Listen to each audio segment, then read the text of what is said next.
Morning friends, welcome Soma's ব্লগে। আজকে নিয়ে এসেছি হচ্ছে একটা রেসিপি, তেলাপিয়া মাছ সর্ষে বাটা দিয়ে কীভাবে বানাচ্ছি।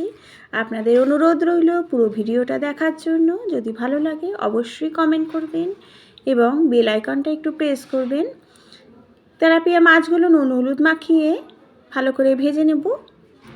আর দেখালাম হচ্ছে সর্ষে বাটা, ওর মধ্যে দিয়েছি কাঁচা লঙ্কা আর নুন আর হলুদ দিয়ে জল দিয়ে একটু পেস্ট করে নিয়েছি। যেই সর্ষের গুঁড়ো কিনতে পাওয়া যায় সেটাই নেওয়া হয়েছে। তারপরে নেওয়া হচ্ছে একটু কালো জিরা ফোড়ন দিলাম তেলের মধ্যে, আর একটু পেঁয়াজ কুচি করে দিয়েছি। সেটা ভালো মতো ভাজা হয়ে গেলে তারপরে দিয়ে দেবো হচ্ছে এই সর্ষে বাটাটা। দেওয়ার পরে মাছগুলো দিয়ে একটু চিনি আর প্রয়োজন মতো নুন দিতে হবে। দেওয়ার পরে একটু ধনেপাতা দিয়ে দিলাম। ভালো করে ফুটতে দেবেন।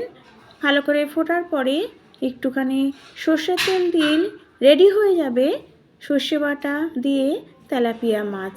কিভাবে বানালাম অবশ্যই দেখবেন, অনুরোধ রইল, এবং বেল আইকনটা একটু প্রেস করবেন।